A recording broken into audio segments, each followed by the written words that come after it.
Hello and welcome to the Wendell Foster March 2021 in-service.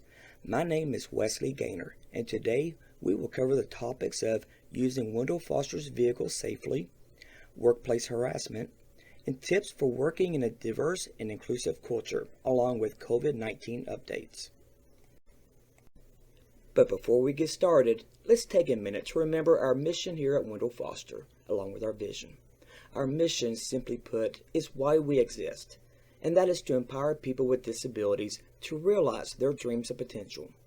Our vision here is where we want to be in the future, and that's to be the premier provider of rehabilitative, community-based, and residential services. So we're going to start this in-service by reviewing some defensive driving tips and reminders. The number one goal of defensive driving is to defend yourself against the possibility of accidents that's caused by other drivers. What this means is that you need to be constantly attentive to what's going on around you. This will include scanning the road just a few blocks ahead of you, checking your mirrors regularly, and always keeping plenty of space between you and the other vehicles. Another thing to mention is that while you're driving, your distractions should be limited. Some common distractions include talking on your cell phone, eating in the car, changing the radio, and using your phone apps. So please keep in mind that even though many cell phones and cars offer hands-free capabilities, the mere act of talking on the phone and driving at the same time is a distraction. So don't be fooled with a false sense of safety and security by relying on a hands-free device while driving. While you're driving, please keep in mind that you have blind spots on your vehicles, and the cars around you have blind spots too. Try to make sure that you stay out of other drivers' blind spots so they don't merge right into you. And even though you might be driving during the day, please turn on your headlights. This is just an extra precaution to help others see you, especially if they're distracted themselves. And let's not forget that many accidents occur in parking lots. So whenever you're in a vehicle and you can avoid backing up, please do so. You can do this by planning ahead to avoid those situations where you might have to back out of a parking spot. You can reduce the risk of any accidents by just planning ahead, thinking ahead, and being aware, especially when you're driving larger vehicles such as the ones Wendell Foster uses. Now let's move on to some of the reminders about safe operations of Wendell Foster vehicles. So the wheelchair lifts and ramps that are used by our service recipients, they're for their use only. There's an increased risk of falling if you were to get on those lifts and raise it up in the air, so please don't ride on those. I know it's convenient to ride on them once you got somebody up in the vehicle, so you can just push them to the spot they need to go. But the correct way to do it is to go around the vehicle and enter correctly on the driver or passenger side. Now, when you're helping somebody on or off the lift, also be aware of the toe plates and the back plates. These need to be in the down position in order for somebody to enter or exit on the ramp. So sometimes they stick, so you might need to nudge these with your foot just to ensure they're firmly seated. And I cannot emphasize enough that when somebody is on the lift, their wheelchairs need to be turned off or their wheels locked. The risk of falling from these lifts are very significant, and we never want that to happen. When using the lift, make sure you turn the vehicle on, keep the parking brake engaged, and turn the switch on for the lift. If you don't secure the doors of the vehicle, you'll run the risk of the wind blowing them into the lift and causing damage. So use the bungee cords that are provided to keep the doors open. Many times people will just attach these to the tire rim, and that does a pretty good job. All wheelchairs should be facing forward while they're in the vehicle, and you need to secure them to the floor with 4 tie-down belts. Now typically, wheelchairs are designed to make this easy because they have a bracket that's mounted to the frame, and you can just attach the J-hook to the bracket. But sometimes you may find that you can't attach the J-hook to that bracket, so in this case, you can use a webbing loop and attach the J-hook to that webbing loop. Always attach the J-hooks or webbing loop to a non-removable piece of the wheelchair. Failure to do this can cause a wheelchair to break loose during transportation and can hurt somebody. Now, since our passengers rely on us for safety, it's really important that we double check all of our work to make sure that the wheelchair is off, the wheels are locked, and the passenger is comfortable. And while you're at it, go ahead and double check the tie downs to ensure they haven't come loose. Every rider is to use a lap and shoulder belt. So don't rely on the wheelchair's lap belt alone. That's not the same as the ones that are located in the vehicle. And make sure the passenger is comfortable with how everything is situated. So no matter what you do to prevent accidents, there are times in which they do happen. In this case, we want you to stay calm and follow the steps you'll see on the next few slides. When accidents happen, make sure you stop your vehicle either at or near the accident scene in a safe location. And remember to stay on the scene. I really can't emphasize this enough. Leaving the scene of an accident is illegal. You are not to leave until the police tells you that you can. With any accident that you may find yourself in, be sure you call 911 for an ambulance or the police to respond. And check your passengers right away to make sure they're safe and don't need any emergency medical treatment. Provide the dispatcher with the location of the accident, your name, what vehicle you're in, how many passengers you have, and if anybody is injured. And then your next phone call should be to the Director of Transportation. When the police arrive on scene, you want to provide them with all the information they request. So please be polite, be calm throughout this whole interaction. And don't make any statements that might be admitting you are at fault or negligent. Doing so may jeopardize your rights or the rights of your passengers or Wendell Foster. While you're waiting for the police to respond, this is a good time to collect the names, addresses, and phone numbers of everybody that's involved in the accident along with witnesses. Encourage all witnesses to stay there and provide a statement to police when they arrive.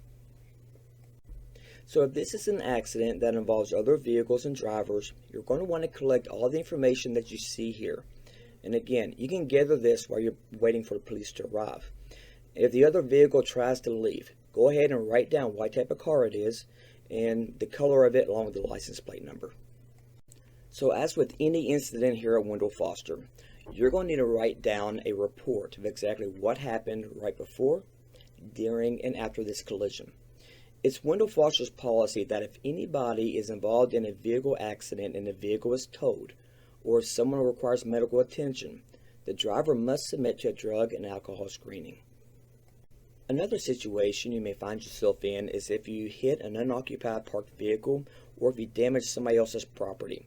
So if this happens, you need to stay there and try and locate the owner and contact the police so we can file a report. Under no circumstance should you leave the scene without first calling the police and having them file a report.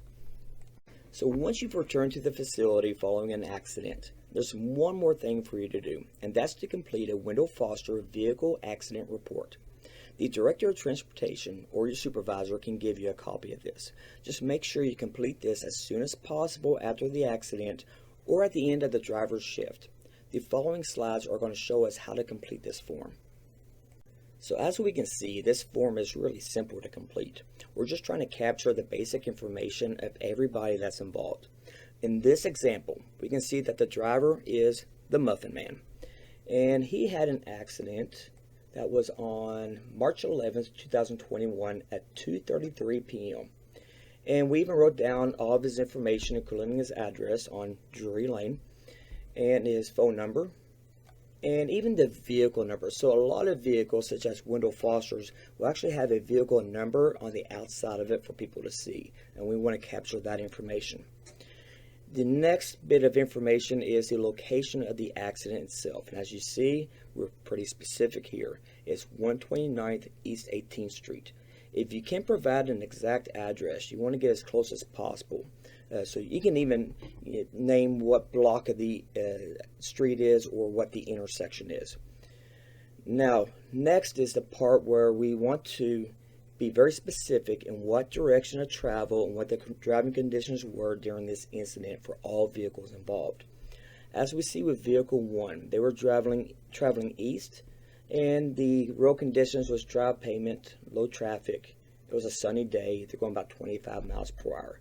And we have similar information here for vehicle 2. Now, there's another person who's involved in this accident, and that is vehicle owner number 2. In this case, it's Pillsbury Doughboy. And we have their phone number, their address, which is Mallard Creek Drive, here in Owensboro. And we even have the make, year, and model of their vehicle, which is a 2007 Ford Focus. We've got their license plate, which is Doughboy. and even have the information for their insurance company. That's very important that we capture this. Again, this information is all about the person that the accident was involved with. So there's the primary and the secondary. So this is page 2 of this same report. Now on this section, notice we're collecting information on witnesses and people that were actually involved or injured, along with the actual description of what happened. So here we're talking about witnesses, and we have one whose name is Billy Bob Thornton. He lives on Hillbilly Lane, and we have his phone number.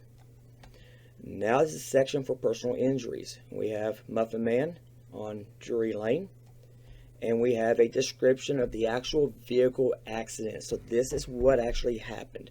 You want to be very specific here. It says Muffin Man was driving east on 18th Street at the address of, or near the address of 129, when Pillsbury Doughboy was going in the opposite direction, crossed the center line, and hit the Muffin Man's vehicle. That is what happened. We want to stick to the facts on this. It's really important that we write this down as quickly as possible, because the more time that passes, the more fuzzy our memory gets. So don't waste any time to complete this form. And as you can see, overall, it's fairly simple to complete. In fact, the end of it, you just write down the date and make sure you sign it. Okay, so we have one more thing to discuss with vehicles, and these are the vehicle logs and the fuel cards. So the fuel cards can be obtained from the business office. So make sure you get these before you go on a trip, because you're going to need to put fuel back in the vehicle. And you're going to need to return these as soon as possible with a receipt for all your purchases. Before leaving your trip, you also need to start documenting on the vehicle log sheet. This will be a documentation of the very basic information of who's driving, the date, the time, all relevant information. You're going to document on this form at the beginning of the trip, when you fuel up your vehicle, and then when you return from a trip. If you don't chart on this form, Wendell Foster cannot prove that the vehicle was used for work-related activities, and that could affect our reimbursement. So please be very diligent about charting on this every single time you use a vehicle. When you pay for fuel at a fuel service station, they might ask for your mileage. Now this is located on the vehicle's dashboard, and they should also ask you for the driver number. This is the 4-digit vehicle number that's located on the outside of the vehicle.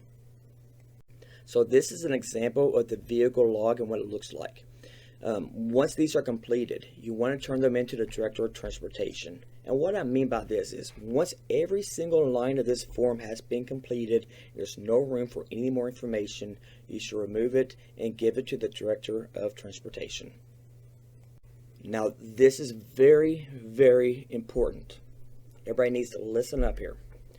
Over the years, we've had a real serious problem with the wrong type of fuel being put into our vehicles. And I get it, I understand. We have some vehicles that are diesel and some that are gasoline. So what you need to do is make sure you check that you're putting the right fuel in the vehicle before you actually pump your gas. Double check it, triple check it. Once you've checked, check again.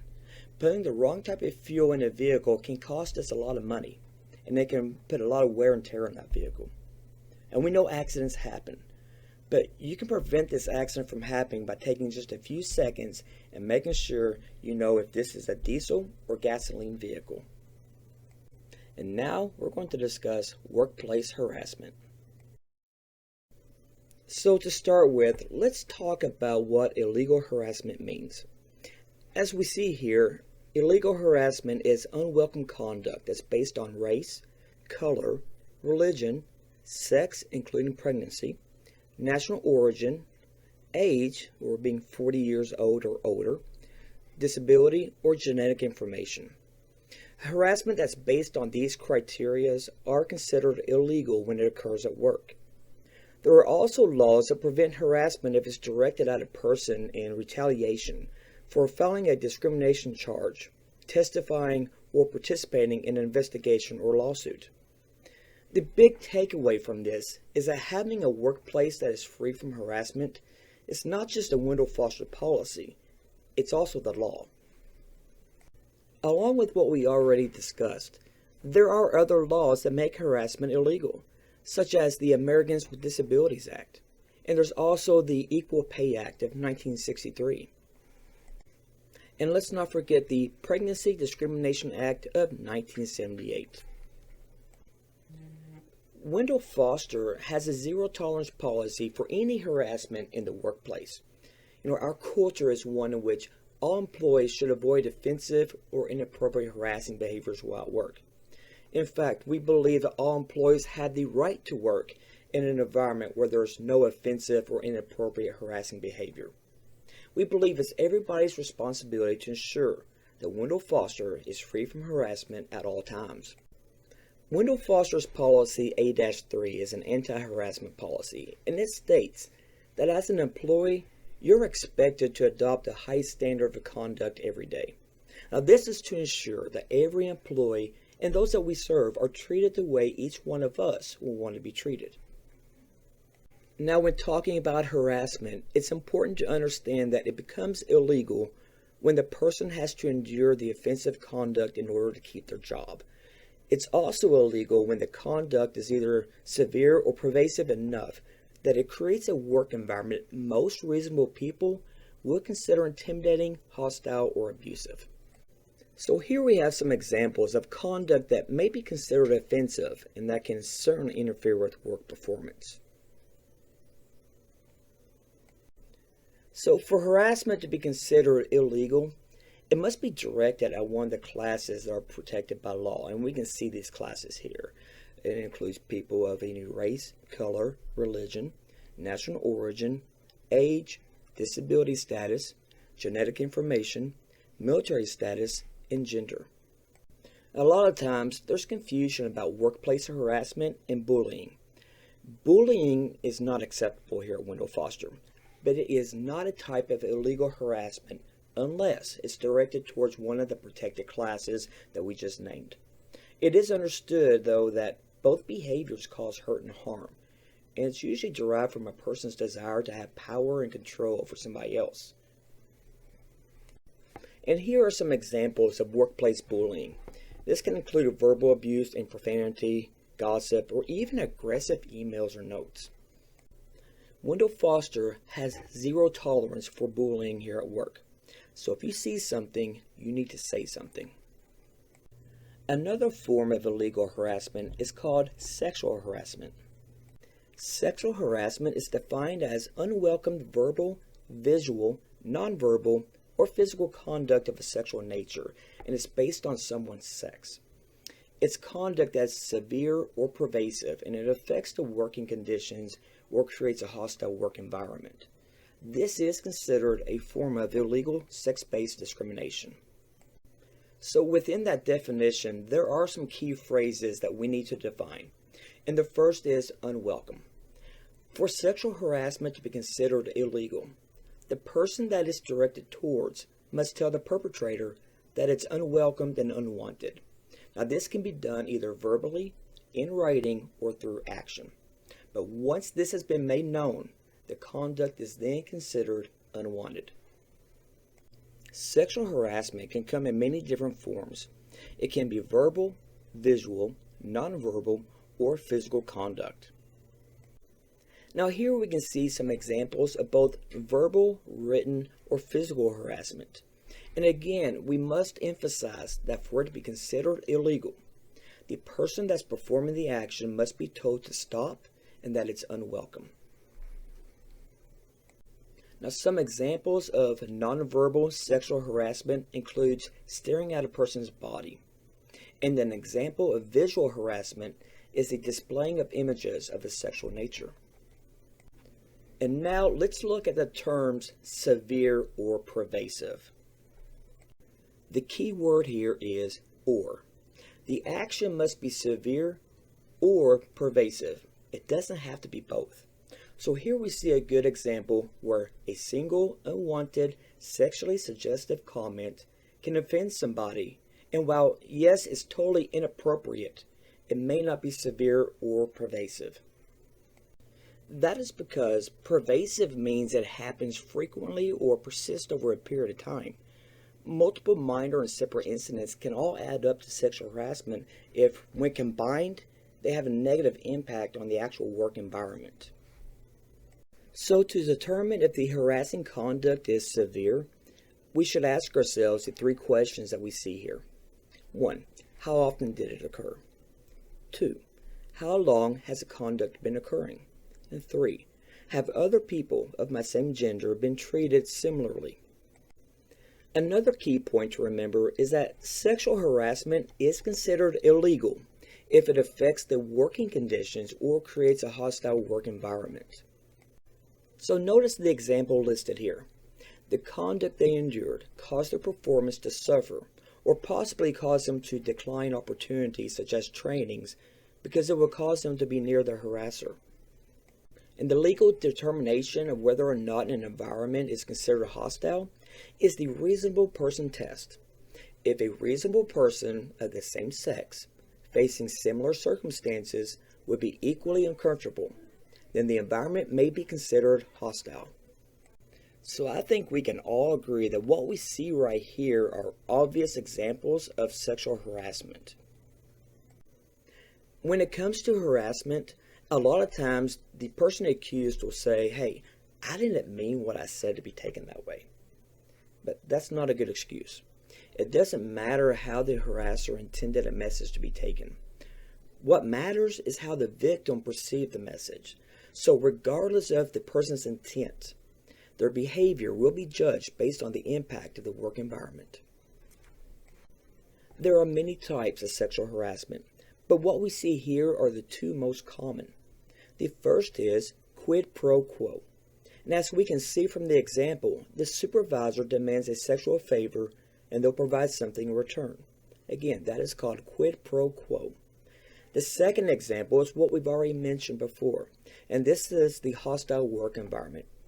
If somebody's behavior is of a sexual nature and creates an offending, intimidating, or hostile work environment for somebody, it is sexual harassment.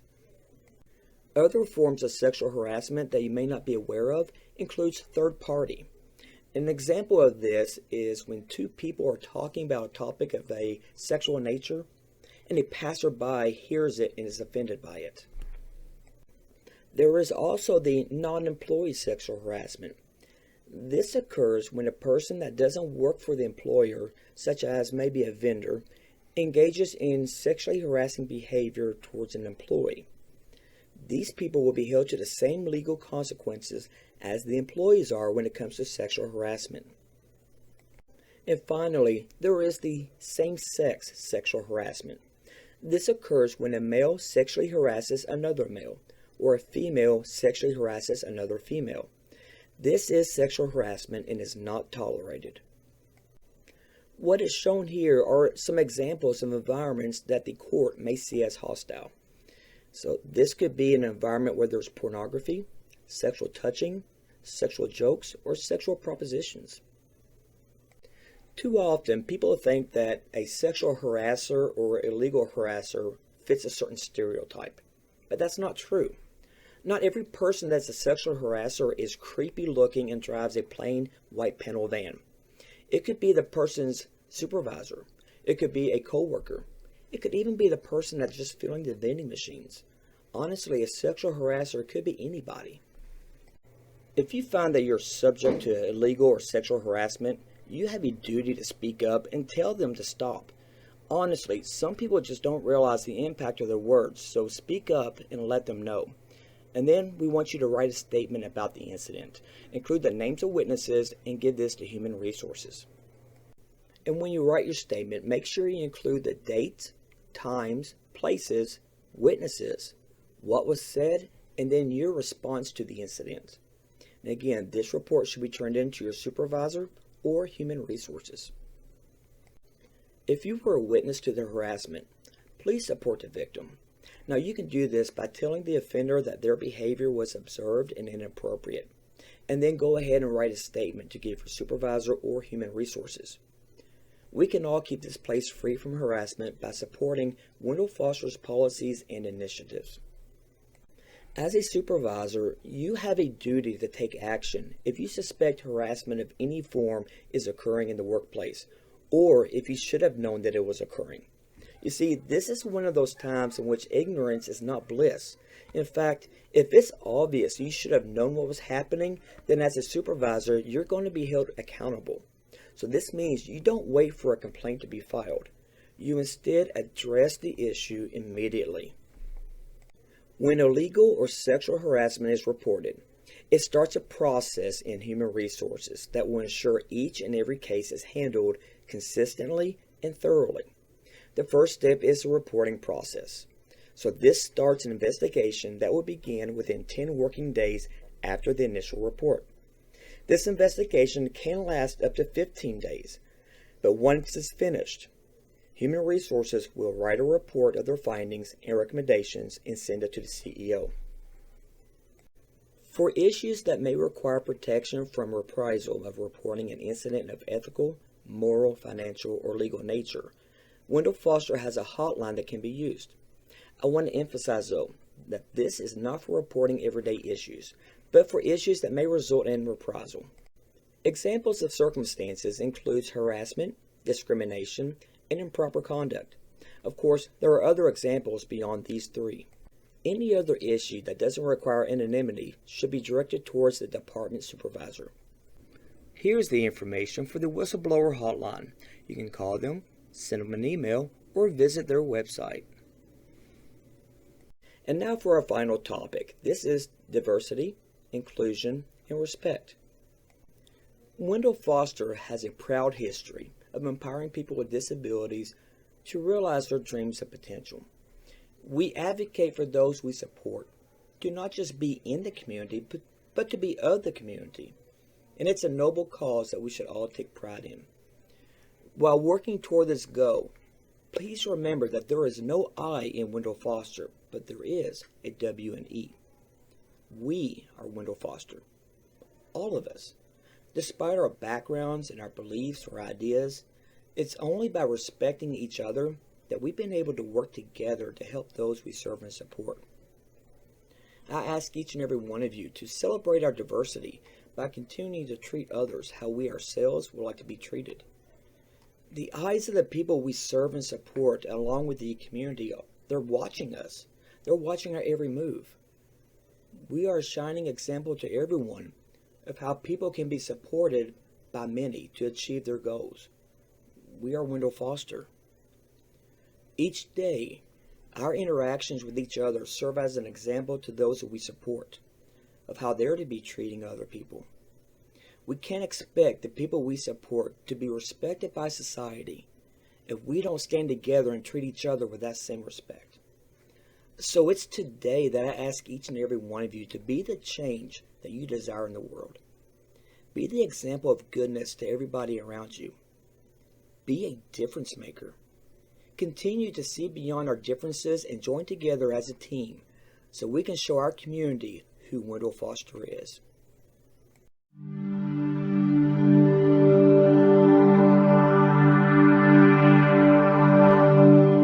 And so I want to talk to you about what inclusion is, which it is promoting an environment, a climate where people of every background, they feel like not only are they respected, but they are reflected and they're expected. In other words, when you come in the room, people are not assigning you to the corner or asking you for the lunch menu.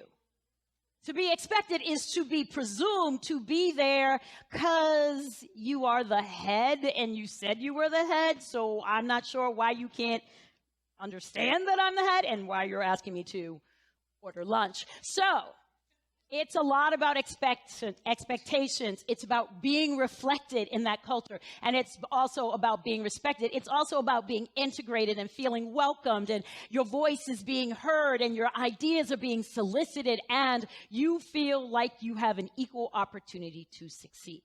That's the whole piece of it now.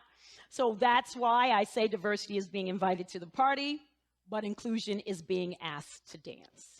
It is a very different level of engagement when people feel, Do we want to go back to middle school? Maybe not. But some of us had a good run. Others of us don't ever want to talk about it. But remember those weird little mixers where you were sort of on the side and like hoping that someone would ask you to dance? It was really awkward.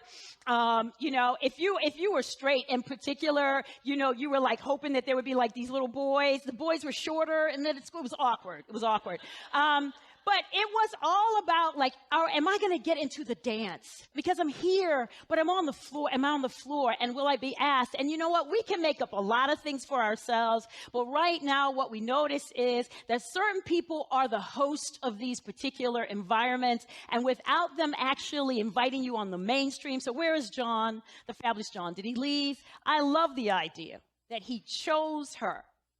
And I love the idea that she accepted it. It wasn't all perfect, as the other Geraldine talked about. It wasn't perfect. It was like she didn't even have experience. He's like, you know what? Let's make this work. That's what we mean when we say someone is inviting you to dance. And you don't have to have all the dance steps, as we heard earlier, but you got to actually have the opportunity to show what you're capable of doing. So there are really wonderful ways that inclusion benefits us all and any kind of project and any kind of division and company. However, there are barriers. So I want to talk to you about the barriers. And I want to talk to you the barriers as women from a point of view of a woman and a woman of color. I have been watching myself trying to move through some of what it means to walk in inclusion. And so I thought I would talk to you about the barriers. One of the barriers is this idea called organizational preference. And believe me, women get caught up in it too. Organizational preference is that a group of people get together and they create something, and they create that something to work for them. And it's not because they're bad people or mean people. It's just that's generally what we do as people. We create something that flows for us. A problem is that when we say we want difference and we invite in different people, many times we're trying to do that but not do anything different. Organizational preference says we're looking for the person who looks most like the people who are already there. We've got a very narrow perspective of what the right person, the right way to talk, the right way to work, the right way to dress, all of that is very precise. And maybe it's not said out loud, but it's in the culture. It's in the water. And this is an idea that Kenji Yoshino from New York Law School is talking about called covering. That often we begin to cover the aspects of ourselves that is different from everyone else who's there, who's in the lead, in order to survive. And what I have seen for women also is sometimes we go way overboard. We're more critical sometimes. We're like, I don't think she's going to make it. Not with that hairstyle. And so we are already like, because we're afraid or we're successful. We're successful in that environment. And so sometimes we're trying to give the best advice, like, honey, I know you want to cry, but we don't cry here. And you're like, okay, do we cry like in our offices? No, we don't cry anywhere. Really? Because that's not what's happening. So there are right? One thing is a strategy, and another thing is actually like you're telling a person that they're not as good or they're doing something weird and strange, and that makes people what? They can survive for a period of time, but it gets exhausting. And when your really fabulous talent people decide they're leaving, you're like, she was so fabulous. Where's she going? You ran her out. So let us think about our own preferences and the ways in which we are thinking about who can do this particular job or who's going to be successful. You know what? I came up when we were wearing those weird little ties too. Is Geraldine still here? We had the button down. It was not pretty. People thought, where's Nithya? I'm looking at Nithya. Thank you so much for having me, Nithya. I really appreciate it. And Catherine also. When I'm looking at you guys, you look fabulous. We couldn't practice law. Like in 1985, they were like, you may not be able to practice law in pants. This is not possible, right? I'm not even lying to you. So we do have some progress that we're seeing things differently, but it is still some stuff that's embedded. Here's the problem. We all are looking at the world through our own particular lens, our own way of shaping and understanding the world, okay? And let me tell on myself, that's me in China. It's my first time. Nobody told me people were going to be staring at me, right? So I was like, no, I wish I were to tell you that as a diversity cultural specialist, which I am, I said, oh, what an interesting cultural experience. That's not what I said. What did I say? What's up? Like, why are you staring at me, right? And so, but then I got a hold of myself, and then I went and talked to my cultural informant, who was a Asian guy who had been working there and was from China and worked in the U.S. And I said, are people staring at me? He said, yeah, people are staring at you. I was like, but why are people staring at me? He said, well, they've never seen you before. I mean, never seen a person who looks like you before. And one of the things, I was like, really? And then he said, oh, and by the way, we have no prohibition against staring. I don't know how many of you in the room had the mother that I had, but my mother was very serious about the staring thing. She was like, we do not stare at people. In fact, if someone could be naked walking down the street, and I'd be like, naked? No, we do not. Let me just see. Did anybody have those mothers? Okay, so a few of us. Let me tell you, my mother did such a great job on like just hammering this into my being that I thought it was universal. You got to ask yourself, how many messages did you get growing up from the people you trusted that you think are universal, that everybody should be this way, look this way, act this way, whatever? The other thing I brought to China that was completely wrong and useless was my Black American lens. Okay, so as a Black American, if people are staring at you, it's generally not good. Okay, let me just say, historically, it hasn't been a good thing. So generally, if you're staring at me, it's either like you don't want me, you don't think I should be there, or something's bad's going to go down. After talking to my cultural informant, I went back out the next day. I start waving. What do? Yes, they do. And I'm in a bunch of like super random photos with Chinese families. But it was awesome. It was awesome. And it was actually a real lesson for me about how my worldview is not the only view. So this is true about all of us. How are you interpreting? How are you communicating? How are you evaluating talent? Okay, because culture impacts everything. We think we have just like this rational idea about what's happening here and whether that person is confident and whether that person is presenting herself in a way that shows a lot of confidence and all of that. Let me tell you, culture impacts how we communicate. Whether we leave a little space in between what that person just said and what we said. Or whether we stand up and say everything about who we are and what we've done and what our titles are, or whether we're like, yeah, so it would kind of be nice, like maybe, I'm not saying, but I think I know about this. So those things are culturally determined often how we evaluate, how we support performance, who we think is smart, what we think smart looks like, all of that, who we want to be with, who we trust sort of implicitly, how we understand family, what our values are. All of those things are impacting the idea of inclusion, who we're bringing into our circle, who we're walking toward, who we're giving an extra chance to. The last couple things I want to say is you got to stay on top of your bias. There's no way to do this work now that we have all the research about unconscious bias without being on top of them. So go looking for your biases. Go see who you get excited about without even knowing who they are. Looking at resumes. What do you focus on? And who have you mentored? And are there any patterns? Who do you share information with? And then most importantly, to weaken your biases, you've got to slow down. You've got to slow the judgment down. You've got to actually invite more information and look for the information that doesn't go with what you think about the world already. And then you've got to get uncomfortable, which was already said.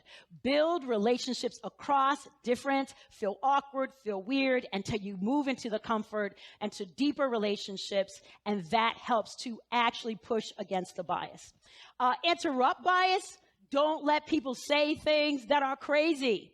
And we have friends, and also it's a holiday. You know, you're sitting at the table with grandma, you're like, grandma's a bigot. You know, I didn't even know. Who knew, right? So you got to start thinking about these things and thinking about who else is at the table. The kids are at the table. And when we wonder why we're not moving and why we have these issues on the street and why even in the C-suite we still aren't moving, it's because we are not proactively anti-bias. You can't be passively anti-bias.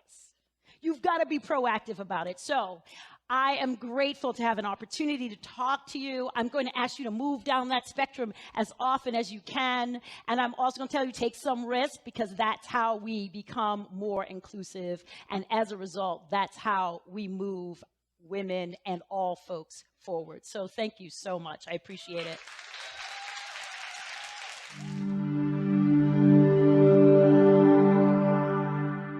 Here are some common tips to help us become more inclusive and respectful in our diverse work environment. Now, I love this second to last tip where it says, get to know each other on a personal level. I think too often we forget that the people we work with are people. They have emotions and feelings too. And so I encourage you to get out there and engage people, discover who they are, and in doing so, you'll discover more about yourself.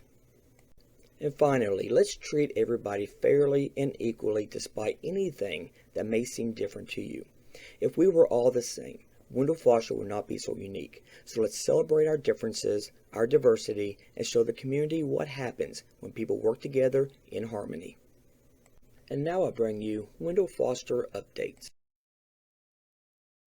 At Owensboro Health, the COVID-19 vaccine is still being offered to healthcare workers by appointment. Simply go to www.owensborohealth.org and click on the vaccination link at the top of the page for more information. Another way to get the vaccine is through Walgreens. You can sign up at www.walgreens.com or use the Walgreens app to sign up to receive it. If you haven't heard, Wendell Foster has a new Facebook page, so please search for Wendell Foster Inc. in order to like our page and share it with your friends. And I'm sure that many of you are as excited as I am to see some normalcy return to Wendell Foster. Some of the events that were impacted by COVID-19 are now making their return this year, and that includes the First Responders Barbecue. The First Responders Barbecue is a Wendell Foster way of saluting those that serve and protect our communities every day. These upstanding citizens answer a call of duty daily to support the community and Wendell Foster, and we would like to say thank you in return. So on July 22nd, 2021, Wendell Foster will be having a barbecue to meet and greet those that serve us so well. Please post this on your calendar and make plans to attend this event. On September 17, 2021, Wendell Foster will be having its annual Golf Scramble. This event is composed of 29 teams with over 100 golfers. Not only is this a fun event, but it also raises approximately $17,000. As we get closer to this date, we will have more information available. The Wendell Foster Benefit Auction is a fundraiser that is a talk of the community. At this catered event, not only is there a chance to meet and greet the gracious donors and supporters of Wendell Foster, but there's also many great items to be bid on. In preparation of the benefit auction, Wendell Foster employees will be asked to help set up the event, pursue donated items, help find services that can be auctioned off, and assist with the cleanup afterwards. As the time for this event nears, more information will become available. Please start thinking now of when and how you can volunteer to assist in this event. On Saturday, October 23rd from 1 p.m. to 4 p.m., Wendell Foster will be participating in the 2021 Special Needs Expo at the Owensboro Convention Center. This event is a way for us to connect with the community and make them aware of the services we can offer to those in need. If you have time that day, we encourage you to lend your support, even if it's just stopping by and saying hi. And last but certainly not least, we're proud to announce the date of the annual Half Marathon. This November 13th event brings participants from across the country and around the globe. Leading up to this date, there will be a request for volunteers to help organize materials and to create packets of information for each runner. Help will also be requested for the day before and day of the event. So whether it's helping participants pick up their packets, manning a booth, or setting up the race, we will need all hands on deck to make this event a success. Please keep this date on your calendar and be ready to help as part of the Wendell Foster team. We want your stories about the great things that are happening here at Wendell Foster so that we can place them in our newsletter. So if you have a great story, please share it with John Gleason or me, Wesley Gaynor, so we can make sure it's shared with other people. And this is a friendly reminder that if you miss a punch on Chronos, please submit a change request as soon as possible. Requests should not be put off until the end of the pay period. And if you or your staff would like more training on Chronos, there are several videos available that are on the Chromebooks in both the ICF and SEL. For all other staff, let me, Wesley Gaynor, know to schedule a time for training. Okay, folks, we're looking for all volunteers that can help with the Civic Tennis Club. This is an organization that raises money to support people with intellectual and developmental disabilities in the community. Their bingo hall is the only source of fundraising that they have, and they need our help. So if you have time to donate one Saturday this year to help in the bingo hall, I know they would be very grateful. In fact, this is a great opportunity to volunteer for good cause with your entire family. So to sign up, you can have your supervisor put your name on the roster, or you can use the QR code on the in-service test. Just take your phone's camera, focus it on the code, and it will direct you to a Google document. This is the document that you can sign up on. If you have any questions about this event, please speak with John Gleason or Kara Howard. And that concludes the 2021 March In service. At this time, please go ahead and take a moment to complete the test and have it turned in to me, Wesley Gaynor.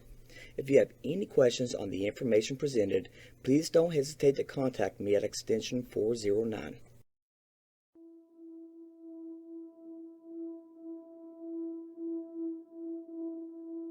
What is a difference maker? At Wendell Foster, we believe in the power of our people to make a positive impact in the lives of those we serve. From our 360-person staff that's committed to our mission of empowering people with disabilities, to our volunteers who put in countless hours to aid our efforts in providing world-class services, our donors that give the resources we need to operate our facility and uphold our high standard of care, and our care recipients that rely on us every day to help them achieve their goals. We are a team. We make a difference. We're Wendell Foster Difference Makers. Each and every day, we make a positive impact in the lives of those we serve. Our 360 employees are all difference makers. They truly make a positive impact, make a difference in the lives of those we serve. When I think of what a difference maker is, I think of every person on the staff here. I've always witnessed in my interaction with Wendell Foster that from the top to the bottom, from the bottom to the top, every single person has a passion for what they're doing. And it doesn't matter if they're raising money for the organization, if they have direct care. It seems that they know the patients, they care deeply about the patients and want the best for them. I trust Wendell Foster because of the caring nature and the devotion to care here and for the mission that they have.